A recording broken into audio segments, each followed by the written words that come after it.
ಡಾಕ್ಯುಮೆಂಟ್ಗಳೇನಿದೆ ದೆಹಲಿಯಲ್ಲೂ home secretary ಕೊಡಬೇಕು ಅಂತ ಇದ್ದೇನೆ. ಇದೆಲ್ಲವನ್ನು ಮಾಹಿತಿಗಳನ್ನು ಏನೇನು ಮಾಡಿದ್ದಾರೆ, ಯಾಕೆಂದರೆ ಇವ್ರ ಮೇಲೆ ತನಿಖೆ ಆಂತರಿಕ ಮಾಡಿ ಸಸ್ಪೆಂಡ್ ಆಗಬೇಕಾಗಿತ್ತಲ್ಲ.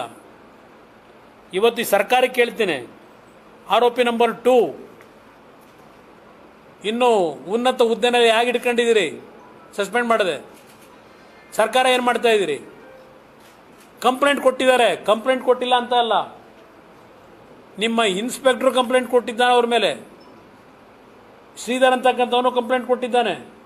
ಕಂಪ್ಲೇಂಟ್ ಕೊಟ್ಟ ಮೇಲೂ ಅಂಥ ವ್ಯಕ್ತಿನ ಒಂದು ಜವಾಬ್ದಾರಿತ ಸ್ಥಾನದಲ್ಲಿದ್ದು ಇಟ್ಟು ಅಂಥ ವ್ಯಕ್ತಿಗೆ ಸೂಕ್ಷ್ಮವಾದಂಥ ತನಿಖೆ ನಡೆಸಕ್ಕಂಥ ಜವಾಬ್ದಾರಿ ಕೊಟ್ಟು ಇವತ್ತು ಅವನು ಆ ವ್ಯಕ್ತಿ ರಾಜ್ಯಪಾಲರ ಕಚೇರಿನಲ್ಲೇ ನಾನು ಸಿಬ್ಬಂದಿಗಳನ್ನು ತನಿಖೆ ಮಾಡಲಿಕ್ಕೆ ಅವಕಾಶ ಕೊಡಿ ಅಂತ ಪತ್ರ ಬರೀತಾರೆ ಅಂತ ಅಂದರೆ ಇಂಥ ವ್ಯಕ್ತಿಯ ಉದ್ದಟತನ ಏನಿದೆ? ರಾಜ್ಯಪಾಲರ ಕಚೇರಿ ಅಂದರೆ ಏನಂತ ತಿಳ್ಕೊಂಡಿದ್ದಾರೆ? ಇಲ್ಲೆಲ್ಲೋ ಯಾವುದೋ ರೌಡಿ ಶೀಟ್ರನ್ನ ತನಿಖೆ ಮಾಡೋಕ್ಕೆ ಹೋಗೋರಲ್ಲ, ಕಳಿಸೋರಲ್ಲ, ಆ ರೀತಿಯ ರಾಜ್ಯಪಾಲರ ನಿವಾಸನ ಅದು ಕಚೇರಿನ ಏನು ತಿಳ್ಕೊಂಡಿದ್ದಾರೆ ಈ ಅಧಿಕಾರಿ?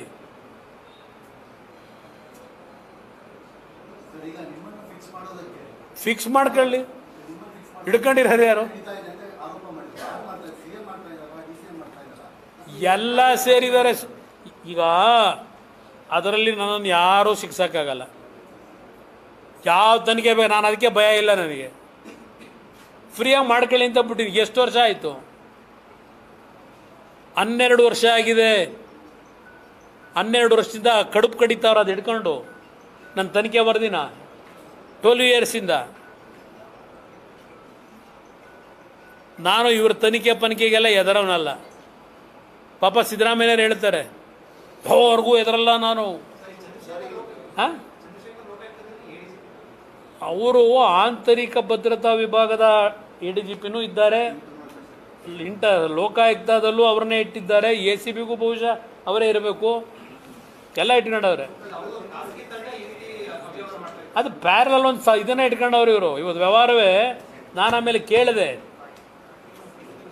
ಈ ಕಿಶೋರಿಗೆ ಕೇಳಿದೆ, ಏನಪ್ಪ ನಿಮ್ದೆಲ್ಲ ಅಂತ ಹೇಳಿ. ಸರ್ ನನ್ನ ಕೇಳಬೇಡಿ, ನಾನು ಒಬ್ಬ ಅಧಿಕಾರಿ ನಂಬರ್ ಕೊಡ್ತೀನಿ, ಅವ್ರನ್ನ ಕೇಳ್ಕೊಳ್ಳಿ ಸರ್ ಏನೇನಾಗಿದೆ ಅಂತ ಹೇಳಿದ್ರು. ಆ ಅಧಿಕಾರಿ ಹೋಗಿ ಹೇಳಿದ್ರಂತೆ, ಹೆಸರು ಬೇಡ ನಿಮಗೆ, ಏನು ಸರ್ ಈ ಥರ 20 ಕೋಟಿ ಪಾಪ ಅವ್ನು ಸರ್ಕಲ್ ಇನ್ಸ್ಪೆಕ್ಟ್ರು ಸಬ್ ಇನ್ಸ್ಪೆಕ್ಟ್ರ್ ಅವ್ನಿಗೆ ಎಲ್ಲಿಂದ ಕೊಡ್ತಾನೆ, ಇಷ್ಟೊಂದೆಲ್ಲ ಕೇಳೋದು ಸರಿನಾ ಅಂದರೆ, ರೇ ನಾವಿಲ್ಲಿ ಇದರಲ್ಲಿ ಏನು ಸಂಪಾದನೆ ಮಾಡೋಕ್ಕಾಗಿದ್ದೀರಿ ಇರೋ ಜಾಗದಲ್ಲಿ, ತಂದು ಬಿಡ್ರಿ ಅಂತ ಕಾಮೆಂಟ್ಸ್ ಮಾಡ್ತಾರೆ. ಸರ್ ನಾವು ಕೇಳಿ ಸುಸ್ತಾಗ್ಬಿಟ್ಟು ಅಂತೇಳಿ ಇನ್ನೊಬ್ಬ ಹಿರಿಯ ಅಧಿಕಾರಿ ಹೇಳ್ತಾರೆ. ಇದು ಆಡಳಿತ ಈ ರಾಜ್ಯದಲ್ಲಿ. ಏಕೆಂದರೆ ಯಾವಾಗ ಈ ರಾಜ್ಯದಲ್ಲಿ ಈ ಕೊತ್ವಾಲನ ಜೊತೆಲಿದ್ದವರು ಪದ್ದವರು ಇಂಥವರೆಲ್ಲ ಬಂದು ಈಗ ಸೇರ್ಕೊಂಡ್ಬಿಟ್ರು ನೋಡಿ ವಿಧಾನಸೌಧಕ್ಕೆ.